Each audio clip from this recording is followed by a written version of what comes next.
Hi, I'm Sophie. I'm a research associate and PhD candidate at Office, Institute for Information Technology in Oldenburg, Germany.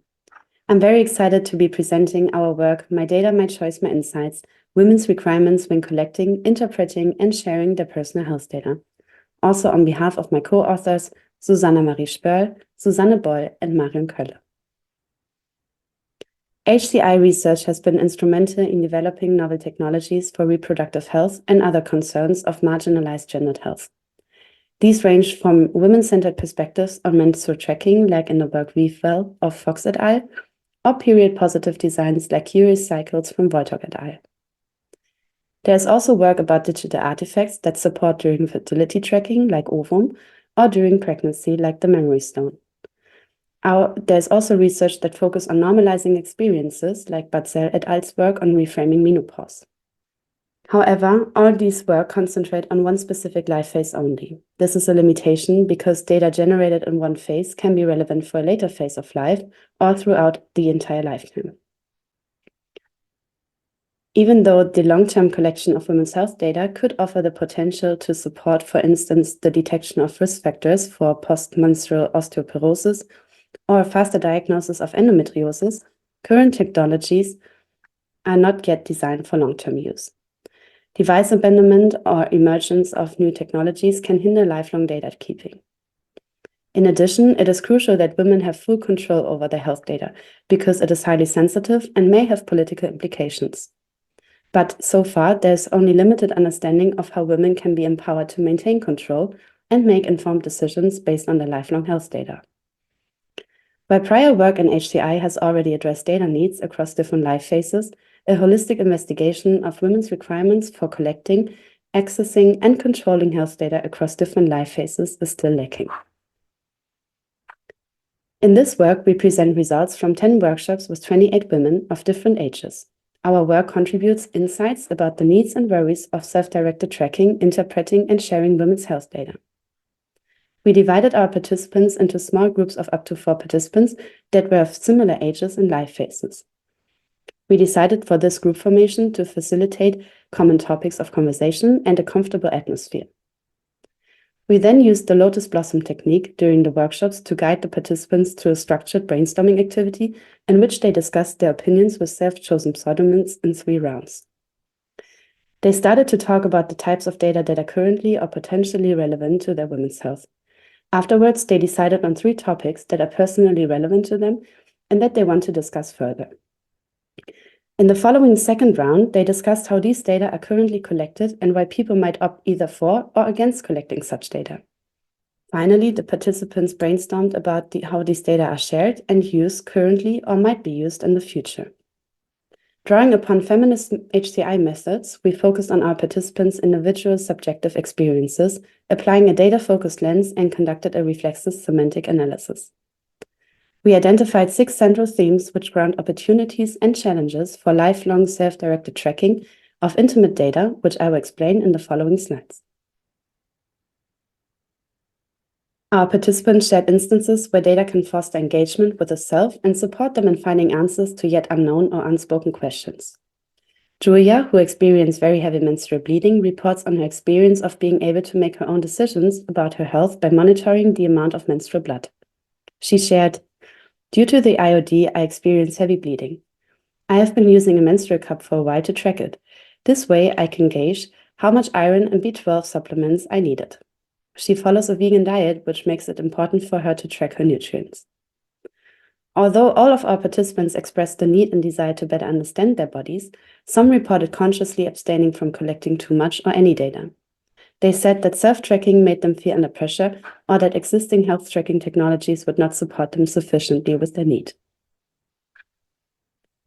The second theme, comparing data can reassure, results from experiences shared by our participants in which they have asked themselves whether a situation they experienced was normal.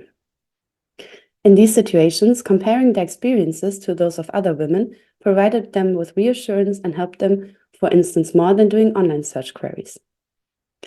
Andrea reflected on her menopause and what would have helped her. She said, "My mood swings were so severe, I really wished I had a social network to consult with because no one told me about this."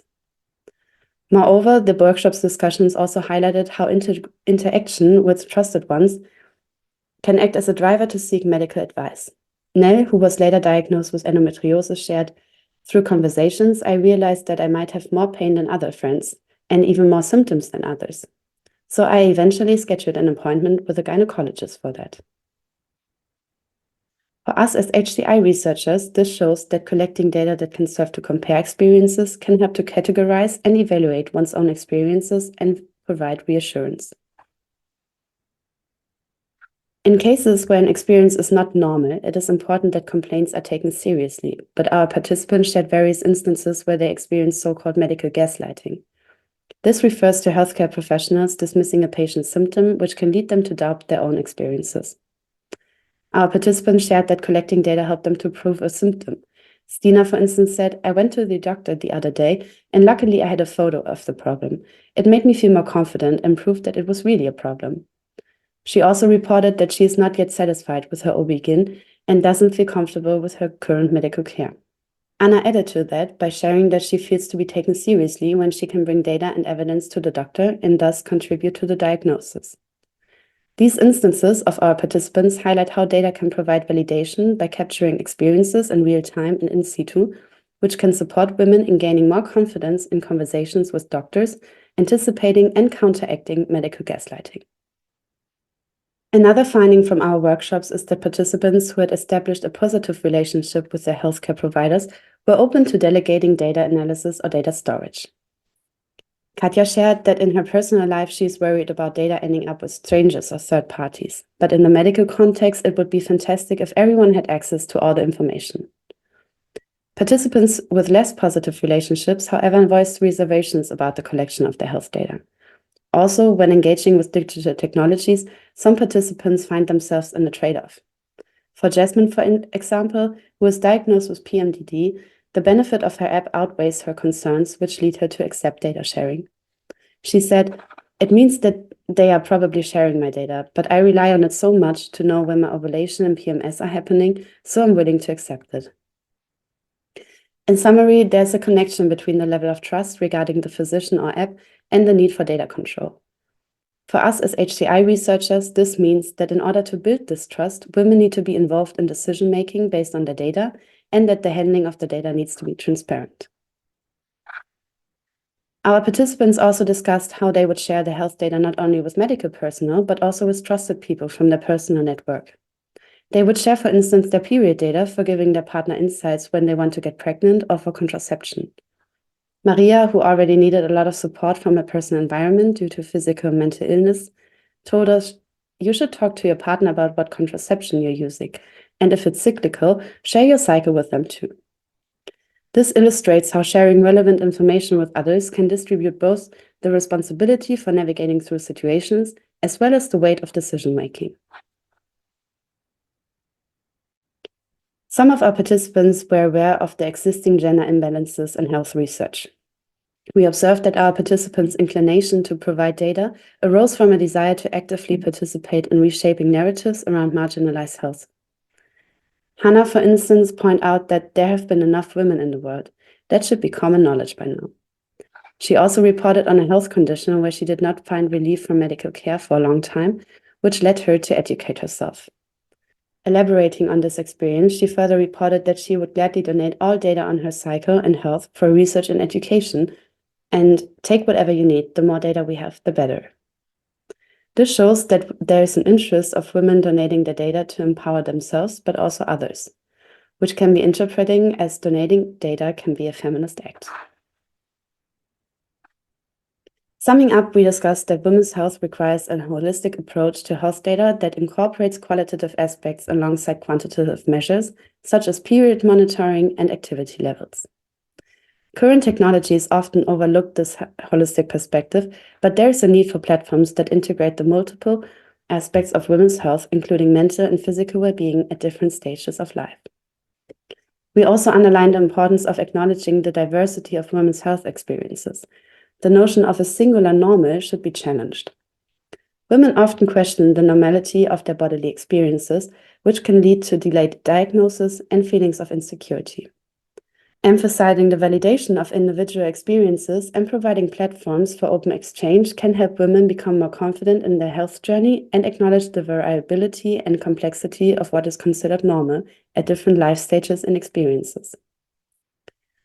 We also emphasize the significant burden and responsibility that women bear in managing their health data, including data collection and maintenance, as well as privacy concerns. This work is intensified by having to deal with unclear data ownership regulations and the potential stress associated with collecting health data. This highlights the importance of developing digital tools that minimize the burden and facilitate data sharing and delegation of responsibility. Finally, we discussed the importance of considering the evolving needs and opportunities for health data collection at different stages of a woman's life. Technologies for lifelong data tracking in women's health are still evolving. And despite the challenges that exist, incorporating the lifespan perspective into technology development can provide valuable insights and benefits both in the present and retrospectively. In summary, our contribution included analysis of requirements for lifelong data tracking and a discussion of opportunities and challenges that comes with lifelong data. For more details, please do check out our paper or feel free to reach out to me via email. Thanks for listening to this presentation.